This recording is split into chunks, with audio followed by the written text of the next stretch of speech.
नमस्कार दर्शक बंधु आम चैनल को आपण मानक स्वागत।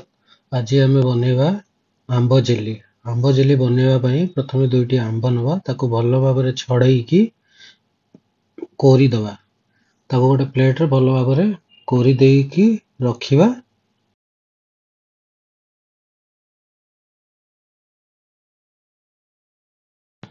दुईटी आंब को कोरी सारिला परे सेथिरे आमे 7-8 चामच चीनी मिसेइबा।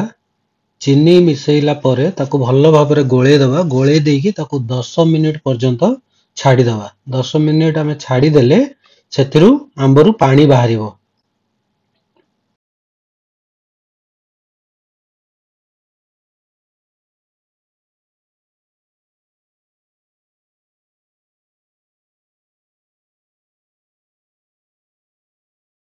देखंतु आंबरु पानी बाहरी जाइछि। ए पानीटा होछि चीनी जो आंब रस रे मेल्ट हेछि सेई पानीटा एटा। चलंतु एबे आंब को आमे बघारिबा। प्रथमे करेई रे आमे किछि तेल पकेइकी तेल को गरम करिबा।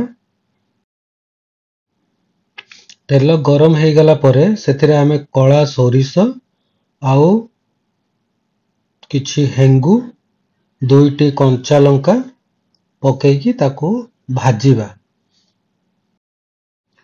कंचा लंका भाजी हे सारला परे चीनी गोलेई की जो आंब को आमे रखितिले ताको आमे सेइथिरे पकेइ दबा। पकेइ देइकी ताको आमे किछि समय पर्यंत घांटीबा। घांटीबा एथिपई ताको आमे पानी मारिबा पर्यंत घांटीबा। पानी मरी गला परे सेथिरे आमे पुनी पकेइबा मसला सब। देखंतु आंबरु पानी मरी आसिलानी। एबे आमे सेथिरे स्वाद अनुसार लूण पकेइबा एवं तापरे आमे सेथिरे हाफ चामच हळदी गुंड पकेइबा। हळदी गुंड पकेइ सारला परे आमे सेथिरे कलर हबा पई लाल लंका गुंड 2 चामच पकेइबा। छोटो चामच रे 2 चामच पकेइ सारला परे ताको सबु को आमे पुनी मिसेइबा। पानी मला पर्यंत आमे ताको घांटुथबा। सेमती सबु मसला पकेइ सारला परे आमे आंब को 5 मिनिट पर्यंत एमती घांटीबा ताकि तळे लागी न जिवो। आउ लूण पकेइचन जेहेतु सेतिर किछि पानी बाहरिबो तो से पानी मरला पर्यंत आमे आंब को एमती घांटीबा। देखंतु आंबरु पानी मरी आसिलानी आउ अल्प टिके पानी अछि। एमती आमे ताको किछि समय घांटीले से पानीटा भी मरी जिवो।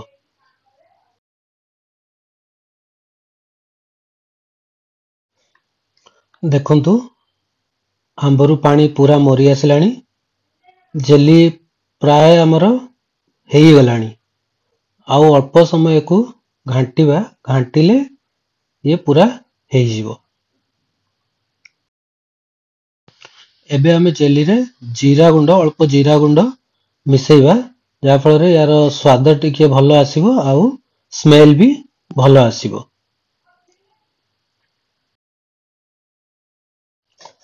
देखंतु जेली रे कलर भी पळे आसिलानी आउ जेली पूरा हेई गलानी। एबे आपण याको गोटे एयर टाइट डब्बा रे पुरेई की रखी की फ्रिज रे मासे पर्यंत आपण रखी खाई परिबे। या किछि खराब होबनी। एबे जेली हेई गलानी। एबे हमें गैस बंद कर दबा। दर्शक बंधु वीडियोटी जदि आपनको भलो लागिथिबो लाइक करिवे कमेंट करिवे एवं चैनल टी को सब्सक्राइब करिया को भूलिबे नहीं। आपण मानक सहित देखा हेबो आउ एको नुवा वीडियो रे। रहिलु धन्यवाद।